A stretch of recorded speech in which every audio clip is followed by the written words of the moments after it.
Thank you very much for inviting me to address this very, very important conference. And again, my apologies for not being able to attend in person.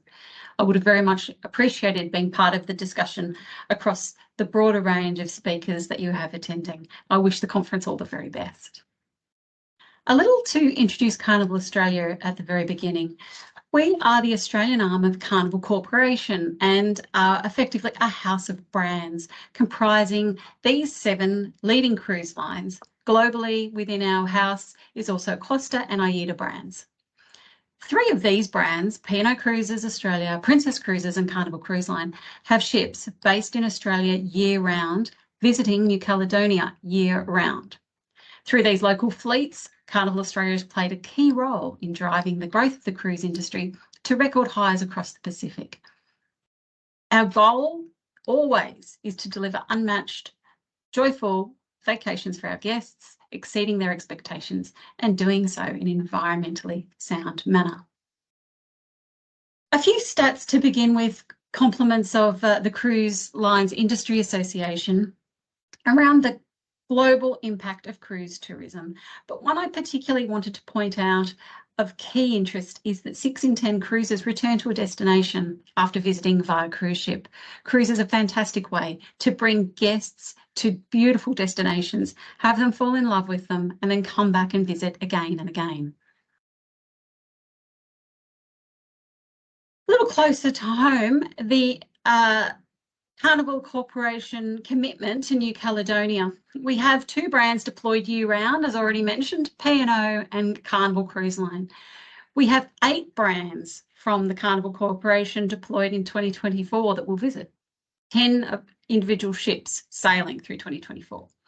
Overall, Carnival Corporation make up around 71% of the total cruise capacity in New Caledonia in 2024. It's a little lower than usual. We normally sit between 70 and 80% of all cruise visits to New Caledonia. An important figure that I thought we could talk about because it's hot off the press is the new Cruise Line Industry Association survey within Australia about the economic impact of cruising. And the key one we wanted to draw out was the passenger spend per day in port. And that is 197 Australian dollars. A previous survey done for Vanuatu by the International Finance Corporation had a passenger spend per day of $125. Now, clearly, New Caledonia is more akin to Australia in terms of social and economic stance. And so we are really looking forward to working with New Caledonia Tourism to undertake a study that's going to tell us absolutely that the cruise guest is spending nearly $200 a day every time they visit New Caledonia. We look forward to having the results of that in coming months. I'm here to talk about decarbonisation. So I thought I'd start by sharing with you the latest from the Carnival Corporation Sustainability Report.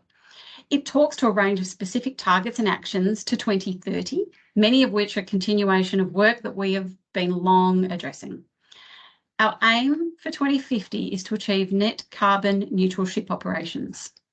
The pathway to achieving this using current fuels and technology is not clear, but this is a challenge experienced throughout transport sectors, and it will require planning and cooperation globally with not just the cruise industry, but all industries and all governments to meet all of our climate ambitions. We're very pleased to report, though, that our 20% reduction in carbon intensity target has been brought forward from 2030 to 2026, which just goes to show that we are already making great strides within the things that we can control. So just to recap, the key focus areas of our sustainability standing at decarbonisation, and I'll speak to that in a little more detail in a moment. But I just wanted to touch very briefly on 2 others, which is waste reduction, where we have made huge investments in biodigesters and dehydrators, particularly to deal with food waste. And of course, we have very, very sophisticated recycling and waste reduction programs. And also not just reducing single-use plastics, but single-use items. We have a goal of eliminating those, and we are really working hard towards achieving that, and have, again, made great strides towards eliminating those single-use products. Moving then into decarbonisation. And the work that we have been doing in the decarbonisation space is broad. It crosses every single element of what we do, right from newer ships. So 26 of the less efficient ships were retired since 2020, and the newer ships are more efficient ships, more energy efficient, right from the design to every single thing on board. Then we have our air quality measures, and we have fitted advanced air quality systems that scrub the emissions before they come out of the funnel. So what's coming out of the funnel is already cleaner than it has ever been. And importantly, it's not just the nitrous oxides and sulfur oxides, it's also particulate matter that is removed through those systems. And then a third pillar is what is going to be used to generate the power that we need on board. What fuel source are we using, and how do we use it? How much power do we need, and how can we be more efficient with the use of that power? So to step through each of those a little. When we look at our energy efficiency and how can we use the power that we need more efficiently, here's a long list of all the things that we've been looking at and all the steps that we've been taking. All of the onboard systems are looked at, all of the efficiency measures are put in place, right down to lights being sensor driven instead of left on, air conditioners being set at different temperatures. Everything we can do, we are doing to make sure we're using less power in the first place. And importantly, every itinerary has a carbon budget.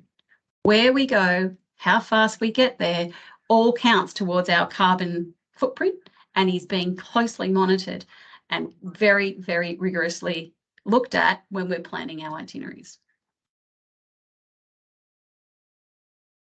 But Carnival's looking beyond just what we can do right now. We're looking at being a leader and in sustainability and innovation. And as we move towards our future, we're trialling a wide variety of options to see what will work best and how effective it is for both our new ships and our existing ships. We are moving to cleaner fuels such as LNG. We already have that in use on 8 of our ships, and 3 more ships are on order that will use LNG, which is a vastly cleaner fuel source as we transition to our decarbonised world. Of course, the future fuels and the fuel cells and batteries are the longer term solutions, and we continue to investigate and undertake R&D to determine what the ultimate solution will be. But of course, we all know it's not going to be a solution we find on our own. It's going to be a combination of what others in the maritime sector are doing and what others in the broader economy are doing, because we all need to find that solution together. Shore power is a great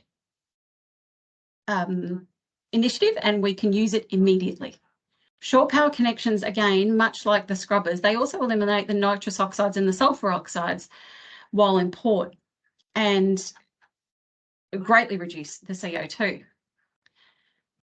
But shore power requires a commitment from government and local authorities for it to be connected. And you can see, unfortunately, in our part of the world, there's no shore power available. We hope to see that change. We hope both Sydney and Wellington will install shore power shortly, because our ships, well, many of our ships are ready to use it. Our shore power connection rate is already very, very high, and all of the P&O ships already have shore power systems installed. If it was available today, we could use it, but it also needs to be cost effective.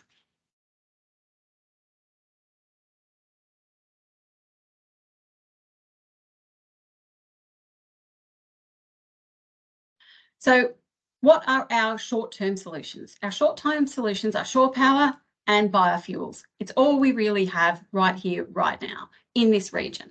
We're not going to have access to LNG anytime soon from a bunkering point of view. But if biofuels were available, that is a drop-in solution that we could use tomorrow if it was cost effective. So again, we need to work with local authorities to make sure that there are these alternative fuels available for us to help meet a carbon pathway.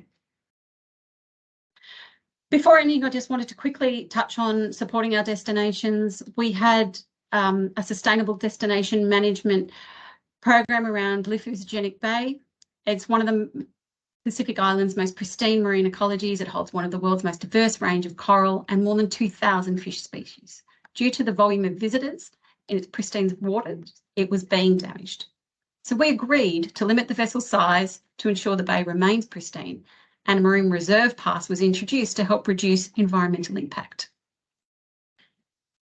When guests depart their tender on the wharf, on a short self-guided walk over to Genic Bay, they are met by a community custodian who exchange their ticket for a wristband, giving access to the water during an allocated time. These changes that we've made have helped ensure balance in providing a great guest experience with sustainable tourism that respects the needs of the local people and the environment. Another example is our vision for the future of Noumea to become the #1 cruise destination in the Southwest Pacific, and that is to develop a world-class welcome centre on the outer harbour. This welcome centre will showcase the best design elements that focus on practicality, sustainability, and the combined cultural features of Kanak and French cultures.